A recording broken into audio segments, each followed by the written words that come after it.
All right, it's your boy Five. What up, though? Man, hopefully you went and watched the last three videos, which led me to the Who Wah Wah thing, which I suggest you go and check out the brother.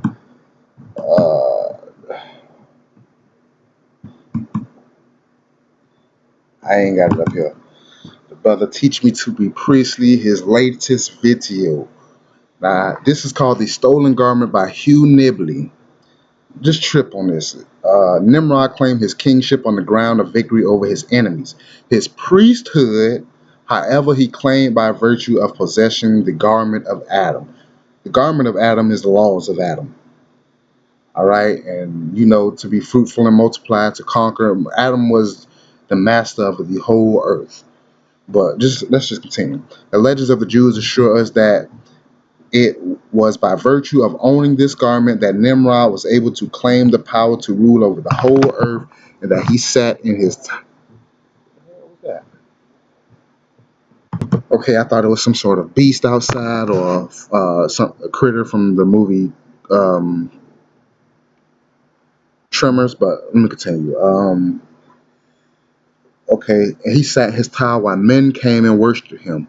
The apocryphal writers, Jewish and Christian, have a good deal to say about this garment. To quote one of them, the garments of skin which God, the animal skins. Before I go into that, let me bring these out.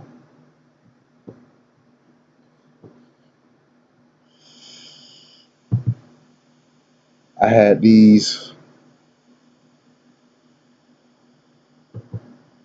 for about a month and a half now, but I'm gonna go ahead and get back to this while that's loading. All right. Um. All right. To the garments of skin which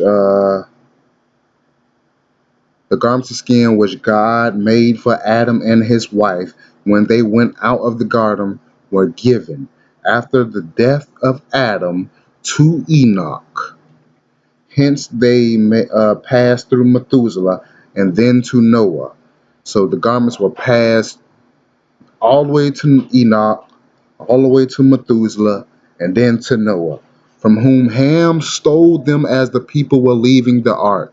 Ham's grandson Nimrod obtained them from his father Cush. So you know the whole story of him being seen in his nakedness. So him being seen in his nakedness is Ham stealing his garments, basically. That's why Ham is cursed. Now let's continue. As for the legitimate inheritance of this clothing, a very old fragment recently discovered says that Michael disrobed Enoch of his earthly garments and put on him his angelic clothing, taking him into the presence of God. This garment of Enoch was supposed to be the very garment of skins that John the Baptist wore, called by the early Christians the garments of Elias.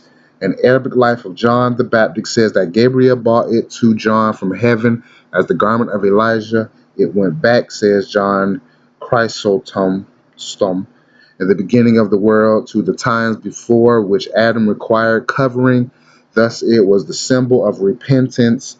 Others believe it was the same garment that Herod and later the Romans put under lock and key when they wished to prevent the people from putting it on a candidate of their own choice, and tell how the Jews tried to seize the garment by force and put it on John the Baptist, thus making him instead of Herod their high priest.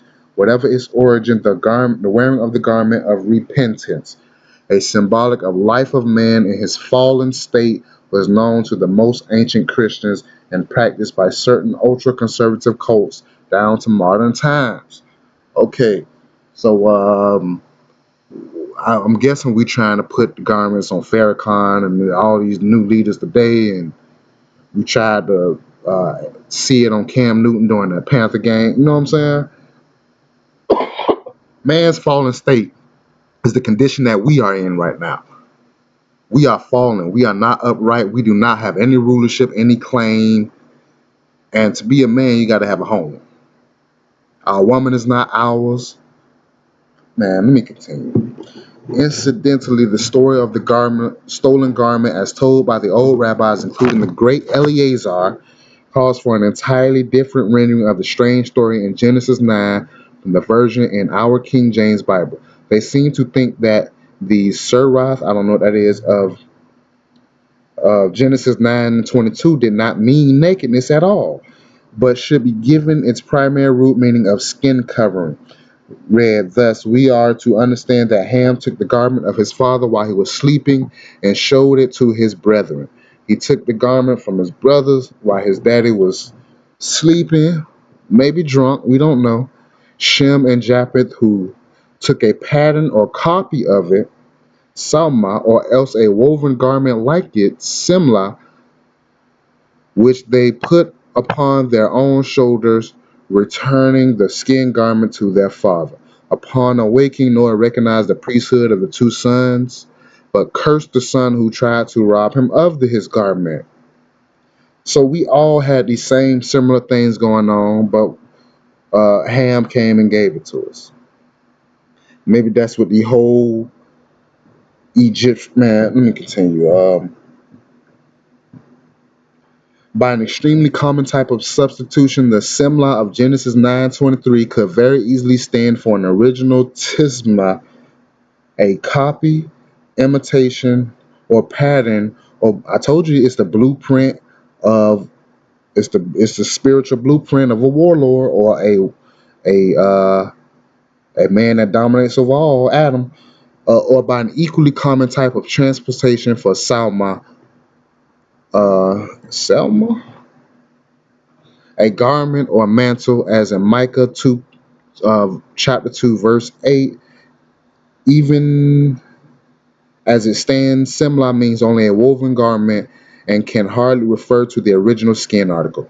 This is apparently the source of the widespread legend that Ham stole the garment of Noah and claimed to possess the priesthood by virtue of his illegal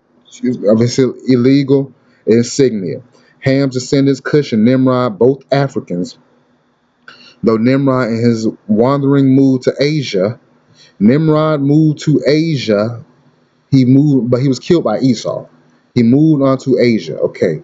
Made the same claim. It is interesting that according to certain ancient scriptures, which the Latter-day Saints claim have been restored by revelation in our own age, Pharaoh, who represents the Afro-Asian line of Cush Nimrod, so Pharaoh is the line who represents the Afro-Asian line of Cush Nimrod, was blessed as to the kingship, but cursed as to the compliment by allowing Pharaoh to wear his priestly ones. And I'm gonna let you know it's jaguar skin, with some other royal. Okay, I'm gonna keep going.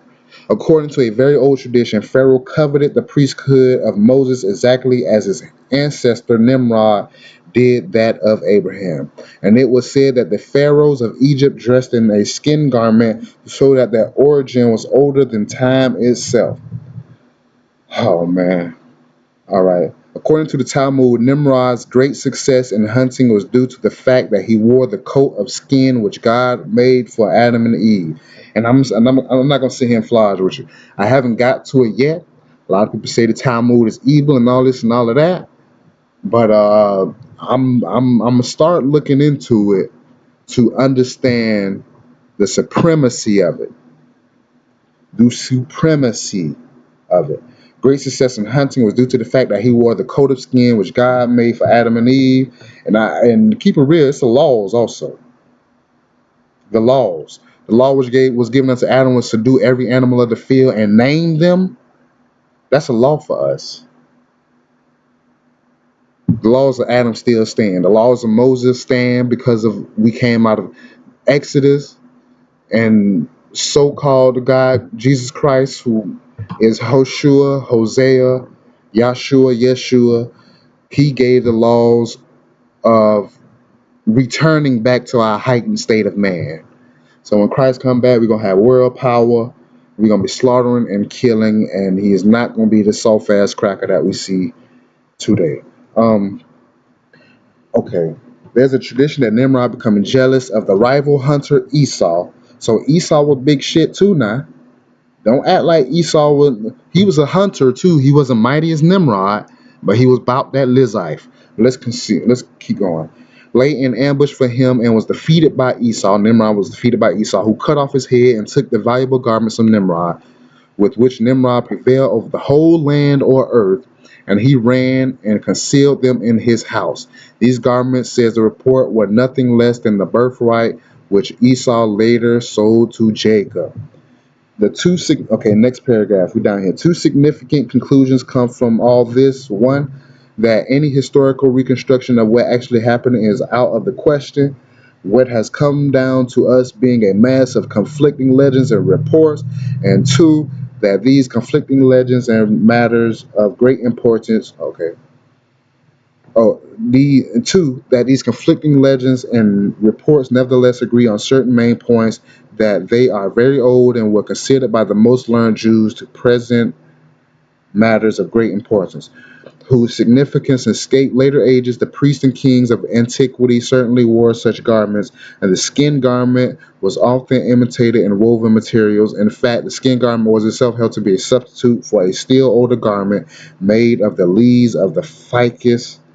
Okay, religiosus. We're gonna check that out. The ficus. I'm gonna understand and see what the spirit of the ficus is. But let's continue. I make no apology for conducting you into these lost bypaths of the past. You have often proclaimed in your professional obligation to be interested in all things, and especially the unusual. Still, there's a such thing as going too far, and it is high time I was showing you what a sober, factual, and common sense document of the Book of Ether, the Book of Ether. Okay, I don't know what that is. Really is. It say, "Let us return to Babylon." What the hell is this? All right. So okay. What's this? All right. Okay, so I looked up this and it was the Nimrod's garment, and for some reason they showing these things, but I don't think that was it. I'm not going to get out of that. So Nimrod, that's Nimrod, and Nimrod is okay. Gilgamesh. Let me continue.